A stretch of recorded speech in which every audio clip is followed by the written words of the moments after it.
Hello there! Do you want to know more about the history of war? Well, hit that subscribe button, and before we see the end of the Sumerians and the start of the Egyptian Middle Kingdom, let's make together a focus on all we've learned so far about the very first wars of history. I'm the Archivist. Here we go. In Mesopotamia, Egypt, also in India and China, that we will soon discover in this series, weapons used at the dawn of history at war were already varied. Simple or composite bows and arrows, slings and stones, and bolas, consisting of several spherical masses bound by one or more threads, spears and javelins, sometimes with a propeller to increase reach or make the projectile rotate. Axes and maces, and also a few daggers and knives, were used by infantry and then charioteers from the 27th century BC onward. After wood, bone, and stone, mostly flint, metal in the form of copper, and then bronze around the start of the 3rd millennium BC, made for sturdier and deadlier weapons. Swords, harder to produce, won't be common until the 2nd millennium BC. Chariots pulled by onagers before horses got strong enough through breeding were the only form of cavalry for very long, and they were still in use in some lands at the start of the 1st millennium AD.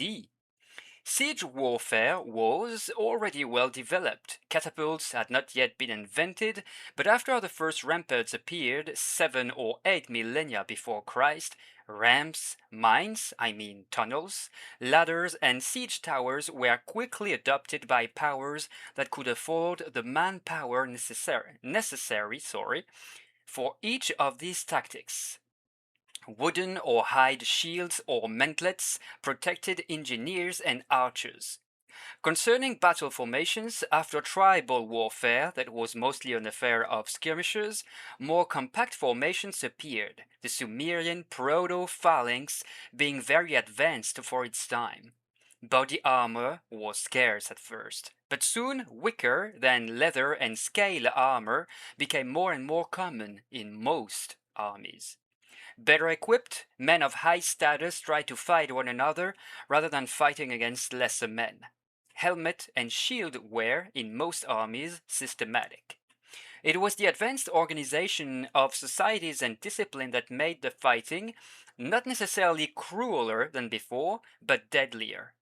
When prisoners were made, they were either executed, either made slaves, or incorporated in the victor's army.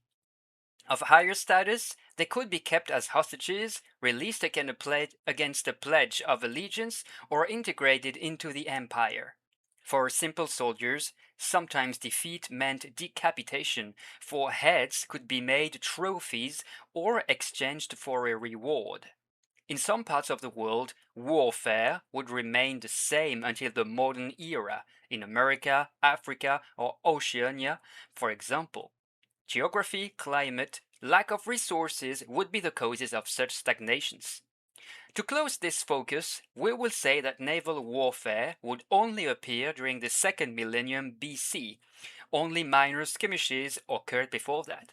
And the illustrations that you can see here are an Egyptian epsilon type sword, bronze and silver, and a rock relief that is dating back to before the dynastic era in Egypt. You can see prisoners and vanquished over here. That's it for this first focus of the series. If any question arises from the midst of your curiosity, do not hesitate to post it in the comments below. Let's dive back into 2053 BC in the Middle East, where Shulgi the Sumerian is still king of Sumer and Akkad, right here in nowadays Iraq. If you want to have a better idea of where we are, the different city-states of Mesopotamia between rivers Tigris and Euphrates are located right here, and Sumer and Akkad is these lands over there. So Shulgi is king of Sumer and Akkad. He has reinforced many places of his territories and had a wall 300 kilometers long, 186 miles, built between the rivers Euphrates and Tigris against Amorites infiltrating Mesopotamia coming from the west. From here on, Shulgi's last campaigns will be tough, to say the least. He will fail in countering the ascent of the Elamite dynasty of Shimashki, and this despite allying with Anshan and King Libanuk Shabash of Waroshe, still in this region. The exact location of Shimashki is still debated, but an old text claims that one of its kings conquered 81 cities in only one campaign. Shulgi dies a few years later in 2047 BC. Amorites, among them Semites, occupy Sumer and Akkad bit by bit, taking one after the other the cities of Isin, Larsa, the famous Babylon, and Eshnuna, despite the recent fortifications of Shulgi. Amar-Sin of Ur, his firstborn and successor, starts battling as best he can to maintain some Sumerian glory. This reign of Amar-Sin ends in 2038 BC. Although he annexed Assyria, north of Mesopotamia, taking its main city of Assur northward, he struggled during two campaigns against Hurrians in the same direction. He fought a battle near Erbil and southward warred in Elam, fighting King Awilupki of Waroshe. After him, the decline of Sumerian Sumer and Akkad accelerates, and his brother and successor Shusin faces a rebellion from the northern parts of Mesopotamia. The city of Simanum is tamed, its inhabitants deported towards Nippur. Then, while Amorites are still pouring into some parts of the country, the reinforcement of Shulgi's Great Wall doing little good, he has to fight against the Zapshali in Mounts Zagros, while nearby the Shimashki is still rising under King Girname. Hey, we haven't talked about Egypt so far. Let's do it. Around 2037 BC, Pharaoh Montuhotep II of the 11th dynasty of Thebes launches a series of ferocious campaigns against the 10th dynasty of Henensu, the future Heracleopolis. Thebes is in Upper Egypt, Henensu, Heracleopolis in Lower Egypt. Over the next 15 years, he will grind success and ultimately reunite Egypt, putting an end to the first intermediate period. In the meantime, he starts by taking Abydos and then Asyut. 2029 BC. Ibisin, successor of Shusin of Sumer and Akkad this year, has to fight against Hurrians of Huri and Mitanni to the north and northwest of Mesopotamia. Later, he will tame Susa in Elam and advance up to Anshan, despite the power of nearby Semashki and roaming Gutians, still plundering from time to time in these parts. Semashki is part of Elam, and the Gutians are located in the mountains of Zagros. Only 2 years later, Amorite infiltrations in Sumer and Akkad are worsening and are almost cutting Ur, the capital in the south, of the rest of Mesopotamia.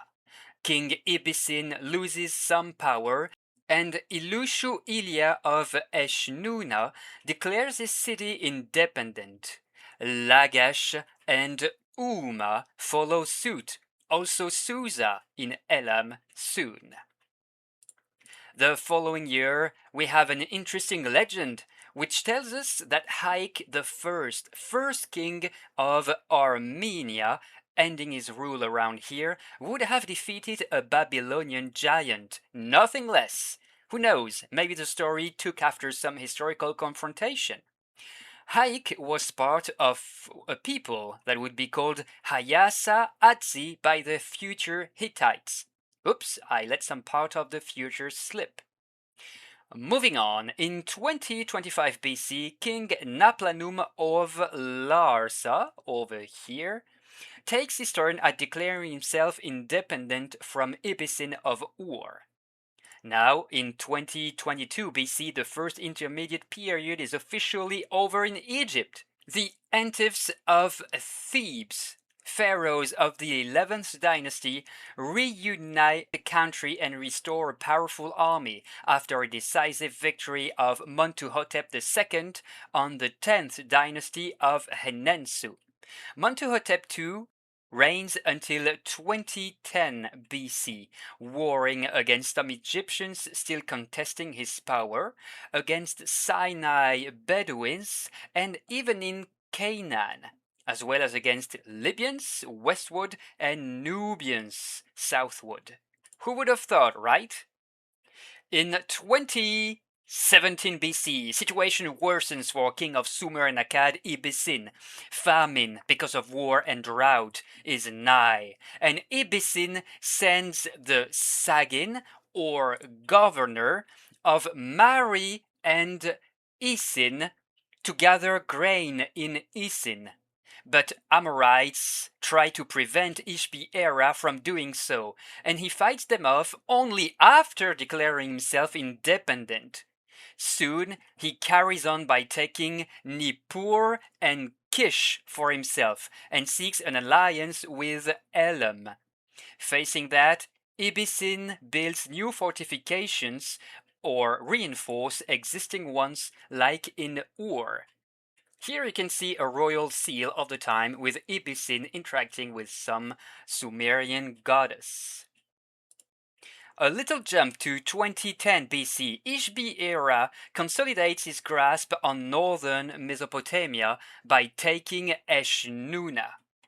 The next year, the breaking between northern and southern Mesopotamia is clearly established. Ishbi-Era rules from Ibisin, under dire pressure from Ur southward. In 2007 BC and maybe 2006 BC, the Elamite king of Simashki, over here, Kindatu, allied with Susa, attacks lower Mesopotamia and Ur. Ibisin, to his delighted surprise, sees Ishbi-Era runs to his aid, and assailants are repulsed.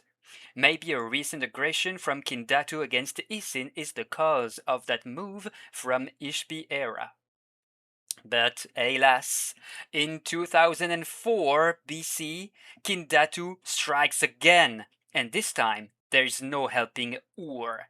The city is destroyed, Ibisin deported in Anshan.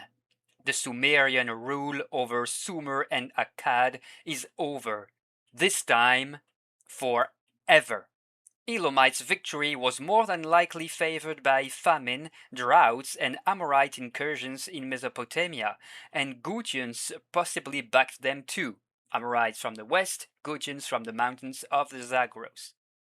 Elamites won't remain in the region for long though, small Amorite kingdoms appearing there, and Isin and Lhasa, these two cities, soon warring to try and get more influence.